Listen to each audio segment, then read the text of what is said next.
Gadis ini sangat cerdas. Ketika sekelompok penjahat tiba-tiba merampok bus, dia diam-diam menyembunyikan ponsel aslinya. Saat semua penumpang diminta untuk menyerahkan ponsel mereka, dia dengan cerdik memberikan ponsel lamanya. Sementara itu, sopir bus mencoba melarikan diri ketika ada kesempatan, tetapi para penjahat menyadarinya. Sopir mencoba melawan dengan tongkat penjaga, tetapi sebelum bisa berbuat apa-apa, sebuah peluru menembus dadanya. Mau mati, ya? Duduk diam. Ketakutan terlihat di wajah semua orang. Gadis itu berusaha tetap tenang. Tenanglah, pasti ada jalan keluar. Situasi semakin genting sampai kapten pasukan khusus sendiri datang untuk bernegosiasi. Pemimpin geng membuat kesepakatan. Isi ulang bahan bakar bus, dan aku akan membebaskan 3 orang. Kapten menyetujui, tapi memutuskan untuk menyusun rencana. Dia mengirim 2 anggota pasukan yang menyamar sebagai petugas pengisian bahan bakar. Saat pura-pura mengisi bahan bakar, mereka diam-diam memasang alat penonaktif penghalang sinyal. Saat pengisian bahan bakar berlangsung, pemimpin geng memilih 3 penumpang secara acak untuk dibebaskan. Nama gadis itu keluar, dan dia termasuk di antara 3 orang itu. Saat dia turun dari bus, dia melihat komando yang berdiri di depan. Salah satunya adalah kakaknya sendiri.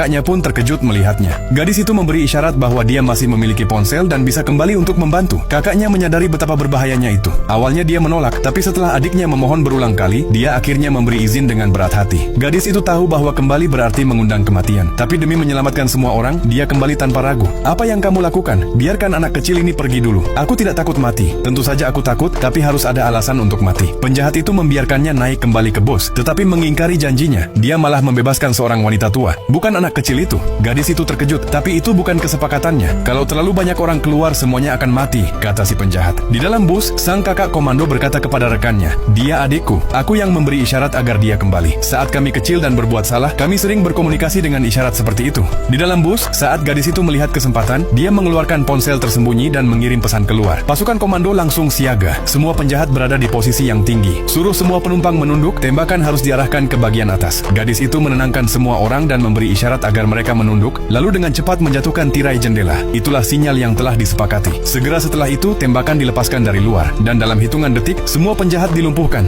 Game over. Jika gadis itu tidak ada di dalam bus, mungkin tidak ada satupun nyawa yang terselamatkan. Dia benar-benar menulis ulang definisi keberanian.